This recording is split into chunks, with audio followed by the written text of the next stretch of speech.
The Unplayable Podcast is proudly presented by Qantas, the official podcast partner and the official airline partner of Cricket Australia. Once again this season, Qantas is proud to be flying Australia's cricketers as they take on the world.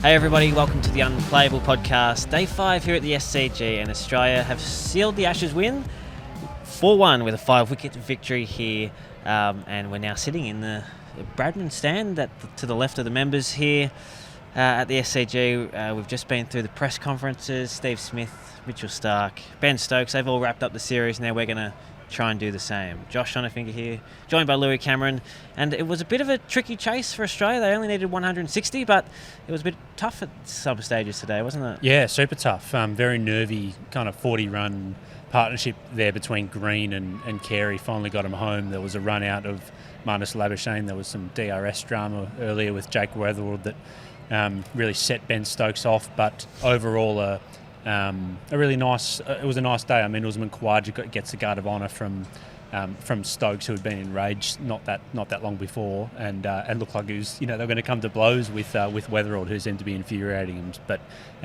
all in all, the Ashes spirit was there, and we believe that the two teams might have a beer. It might even be happening as we kind of speak. But yeah, as you mentioned, we just got a beautiful view out over the SCG turf. You've got families, you've got kids using little chairs as stumps, and it's a very nice scene.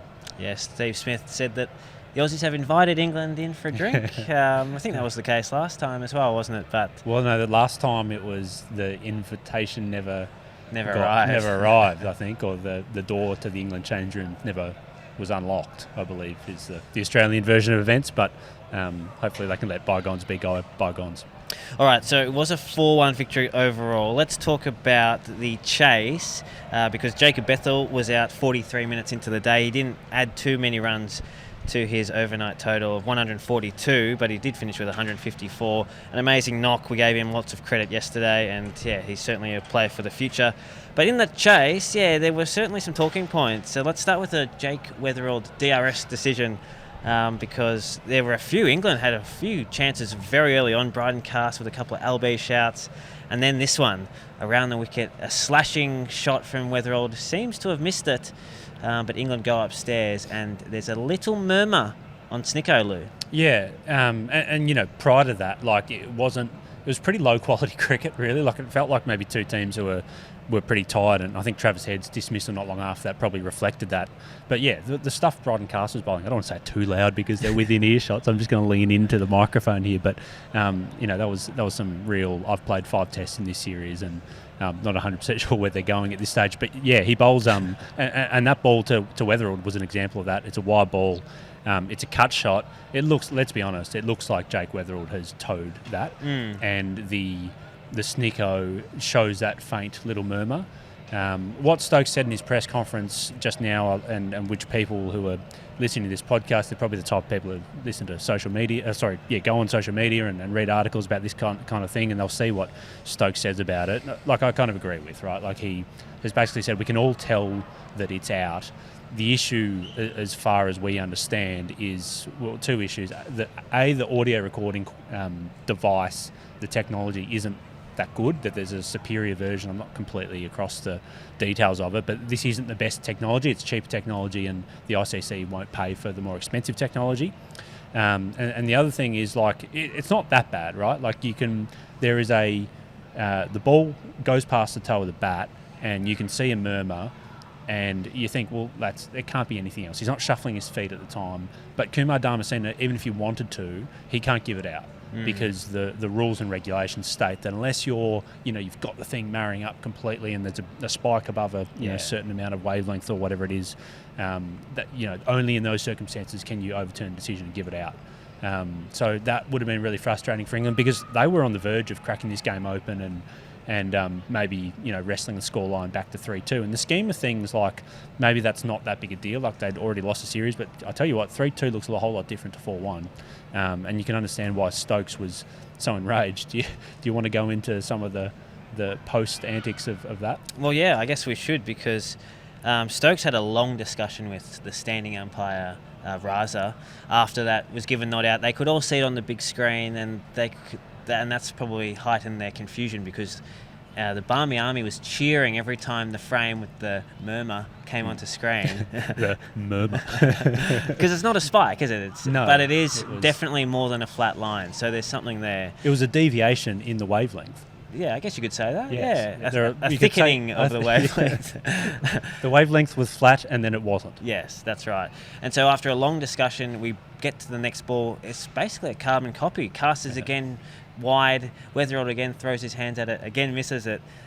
This time definitely misses it. Yeah. And then only because it was wider than the previous delivery, and he couldn't reach his bat that far. And then Weatherald and Cast really come face to face. I think Cast is approaching Weatherald. He has a few words to say, and Jake's not one to back down, so he sends a few words back in the other direction.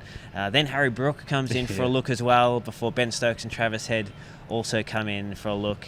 We also noticed at the non-striker's end, when that ball flew through to the keeper, Travis Head threw his hands up as if he was appealing, so stirring the pot a bit as well from the non-striker's end. Travis Head, he loves it. Yeah, and Cast was filthy, and he was just looking for someone to be angry at, really. Like, first of all, he kind of turns on Raza, and poor old Raza's like, mate, it's not my decision. Well, I mean, it was his decision in the first place, but you could understand why he couldn't have heard. I mean, that would have been a really tough one to hear. You either hear it or you didn't. It was a tiny murmur. If Snicko was only just picking that up, you can understand why Raza didn't. But Cast didn't see it that way. Stokes had to drag him away from Raza, and then Stokes kind of went back at him and tried to pick up the thread of the argument. But yeah, Cast is just looking for someone to be angry with, and he gets in Weatherald's face. Weatherald just is loving it, right? Because he knows he's gotten away with one, and he's just got this big, I was going to say something eating grin on his face, and that really annoyed him, and it kind of set things off. Then next ball, gets a ball on his hip, tucks it down to fine leg, and I think there's some more words exchanged. It was all pretty heated in the moment there. Thankfully, drinks were called at that point, and I think the umpires were pretty happy that they were, because the teams were then separated and everyone could take a deep breath and move on. But I mean, as you sort of touched on, Travis Head got off to a bit of a fly with Jake Weatherald, but then Australia lost 5 for 60. We could go through a few of those wickets. If we want this. Travis Head one was a bit of a slog. I mean, he's had a bit of a slog. He's had a great series, and he was trying to obviously finish it pretty quickly. Skied it. Good catch from Cast, who ran around. And then Jake Weatherald, he was out. Caught by Matthew Potts. A strange one. He looked like he was maybe trying to leave it. Caught in two minds. A short ball that sort of ballooned off the periscope almost. And then Potts came running in from, what was it? Fine leg in the end to take a good diving catch. I had to watch the replay back too, because I was writing it in my match report. I'm like, hang on, where did he come from? Because the ball was outside his eye line and he somehow kind of got it back above his, kind of over his left or right shoulder, one of his shoulders, back over to fine leg. So it was a strange one, wasn't it? That was, a bit bizarre. And it means Weatherald finishes the series with 201 runs. There's one not out there in the chase in Brisbane. For comparison, Ben Duckett, 202 runs. So those two basically side by side. Steve Smith has continually said opening is the hardest place to bat, especially in Australia at the moment. So it will be interesting to see if the selectors persist with Weatherald beyond this series. You really hope, because I think, I'm not sure if it's the first test of that next series against Bangladesh or the second, but it's in there's the test in Darwin, and that would be pretty special for Jake to play that one. Yeah, hasn't quite nailed his spot down, but I think he's just showed a lot. I'd be surprised if they deviated away from him, given it looks that like Head is all but kind of locked in to stay as an opener, which is just a remarkable. If we'd sat in these chairs 2 months ago and said Travis Head is Australia's long-term opener after hitting 629 runs from that position, we would have laughed here. And also, I should say, made 600 runs and not won the Compton Miller medal. So it kind of showed just what an incredible series Mitchell Starc had. But do you think Head deserved the player of the tournament? No, player of the series? I reckon they made the right call. Yep. Only because of Starc's runs. Not only because of Starc's runs, but the runs in addition to the wickets. Playing all 5 tests. The context of stepping up in the absence of Josh Hazlewood.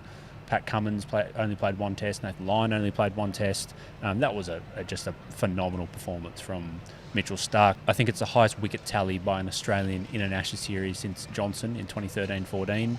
And in terms of all-round series, you're up there with Johnson in 13-14, where he made about 150 runs, Warning in 05 with that amazing series. So absolutely a deserved winner. Yeah, going back to that kind of passage of play, what was it, early afternoon, I thought England's lack of a frontline spinner really came back to bite them.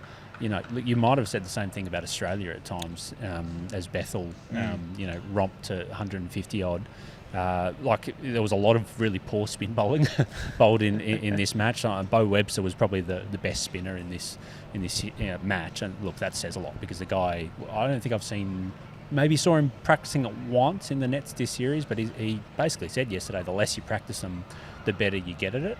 That's fine for him. Like, he's not a frontline spinner, nor is Travis Head, but I think it's a bit of an indictment on both teams. They just misread this pitch. Like Smith later said that he thought the cracks would open up earlier and come into play earlier. Well, that didn't quite happen, and I think hedging, it would have been a safer pick, honestly, to pick Todd Murphy, I think, instead of Bo Webster or Cameron Green. But it's hard to argue with it given what Webster has done in this series. I said I'd get back to the wickets. How's that going for me? Well, Webster's contribution can't be ignored, of course. But, I mean, it was traditional Test cricket, because the longer the game went on, the more prevalent spin was becoming, wasn't it?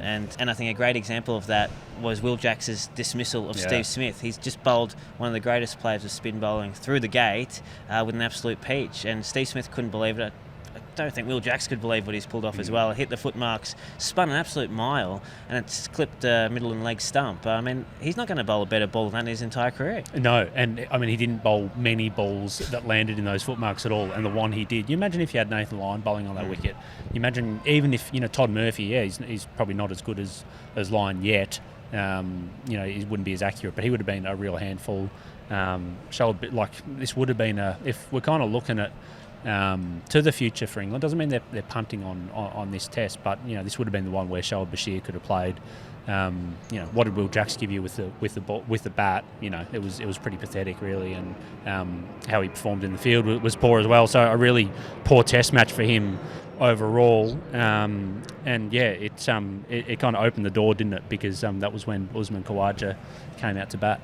What a beautiful moment. Khawaja got his one final bat here at the SCG, walking down those members' stairs, and then over the sign painted on the outfield, thanks Uzzy, number 419. Standing ovation from the crowd, and then, as you touched on, a guard of honour, which he said after play he didn't quite expect England would give to him, so that was a nice touch from Ben Stokes and the team. And although his innings didn't last long, there is a nice aspect that he got to walk off and then soak it in himself, because if he hit the winning runs, I mean, it all gets lost in the end of the match, doesn't it? I suppose. And it would have been pretty nice. That would have also been nice, but he also got his moment there. He waved to his wife in the crowd, Rachel, who was crying. So he said he knew where she was sitting, and then he went down and said a prayer in front of that sign that was painted there for him. So a really nice moment, and a really nice way to sign off an 88 Test career. You are right though, because the moment only belonged to Uzzy. Yeah, like it was all for him. I think that's actually a really good point. I really liked how Marnus, who was at the other end and batting beautifully, I should say, went over to him and hugged him. Like, Marnus is almost like the uncle who just gets a bit teary at every Christmas. Like, I really mean that in a nice way. Like, he really feels the emotions of these things. I think back to a couple of it, like when Travis Head was walking off after playing that unbelievable innings in Ahmedabad, Marnus ran after him and kind of had that. He wanted that moment with him. Like, he wanted Trav to be not out so they could celebrate the winning runs together. But he just created that moment for himself and the team anyway, and it's important. Every team needs a Marnus Labuschagne, I think. Uzzy's innings was short-lived. He could have been out twice, really. Like, if Ben Stokes hadn't been moved by another poor Will Jacks decision to move Stokes from slip to a bit of a wider first slip, and then the ball, Uzzy edge one exactly where Stokes would have been.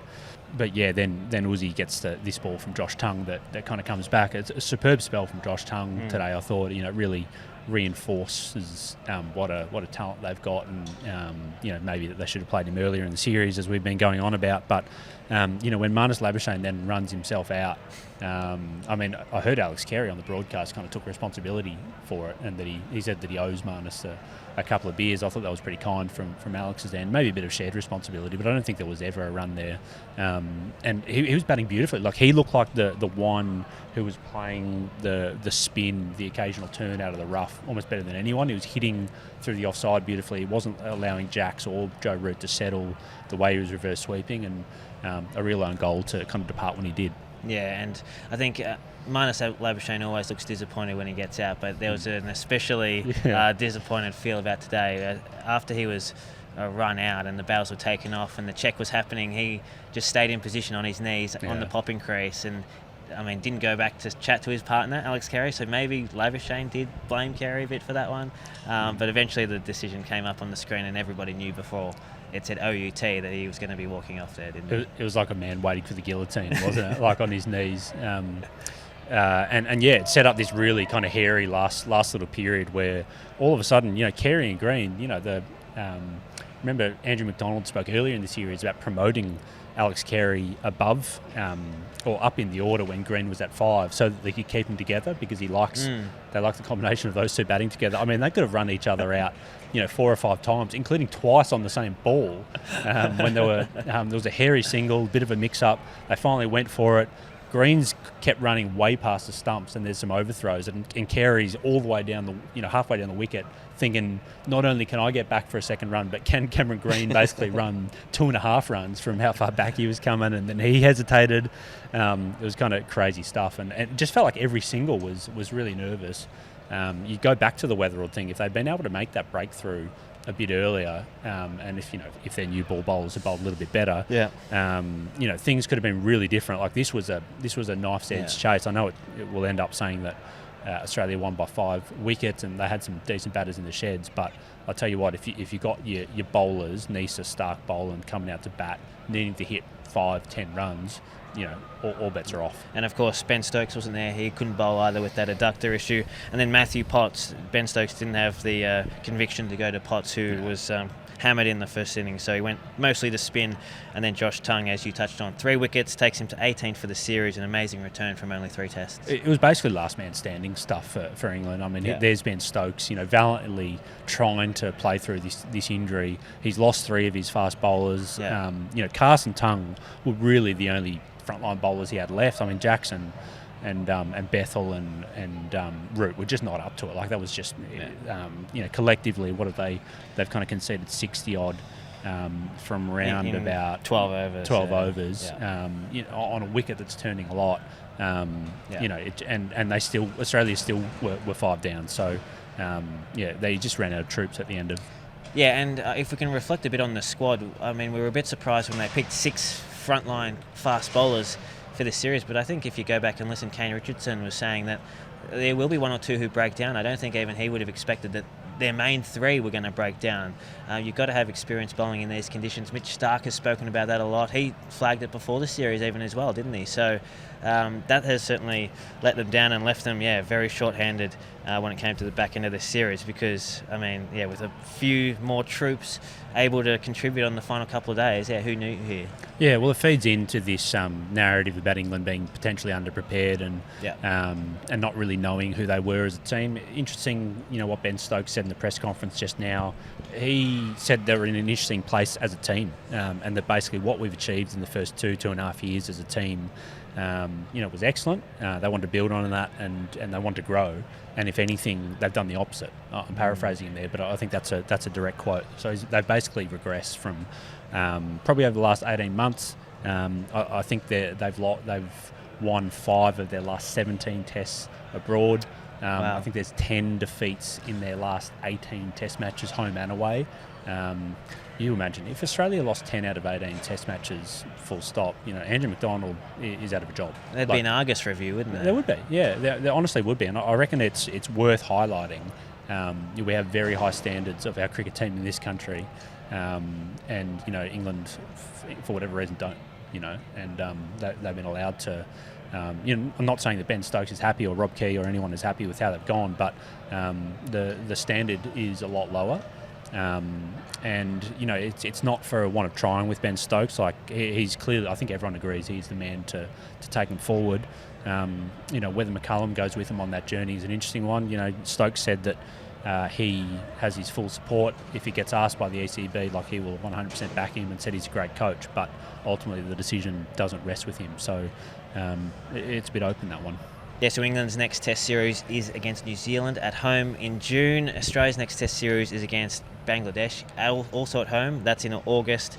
And we had some great crowds here this week, didn't we, Lou? 25,000 here today, which meant 211,000 for the match, which is an SCG record, and over 850,000 spectators for the series. Great turnout from the Aussie fans. The pink Test seats almost got to that mark of 480,000 Wow. virtual pink seats sold, but there is still plenty of time to buy your pink seat. If you haven't done that already, Lou, pinktest.com.au is the place to go and buy that. My mum's already done it. She's got 4 for my little one, her, my partner, and mum. So nice. Hopefully she got my sister as well.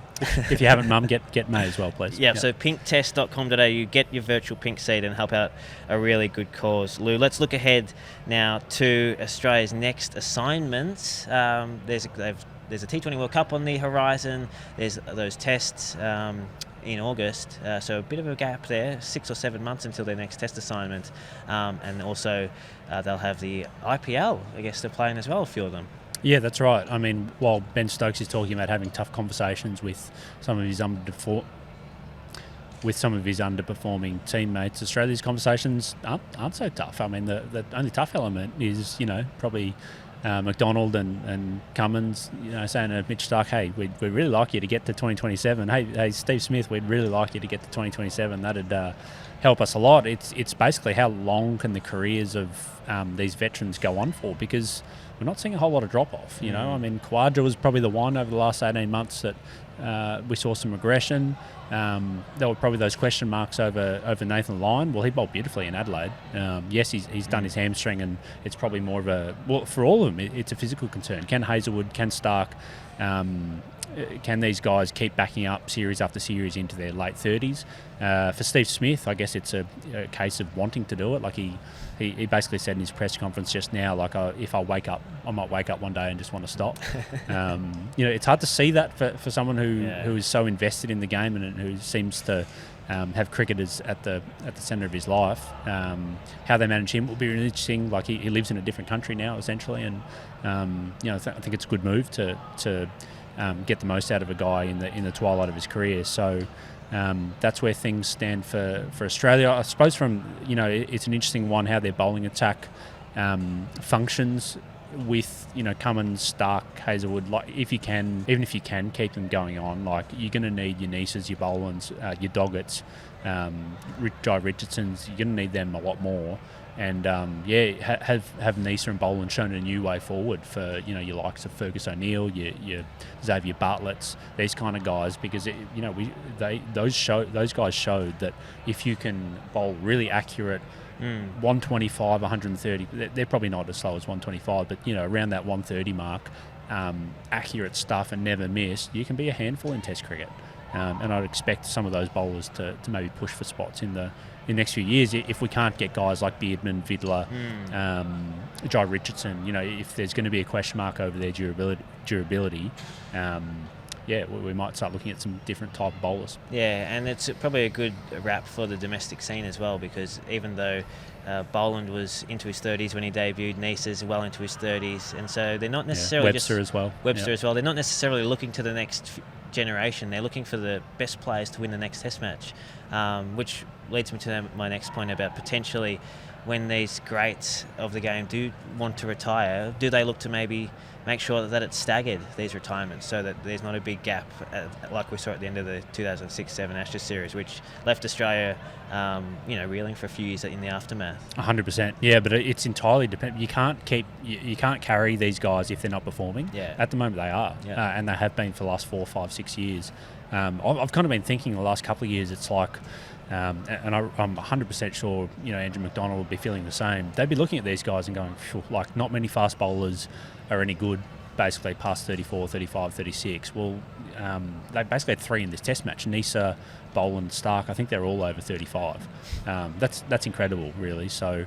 Long may it last for Australia, and let's see what they can do in the next few years.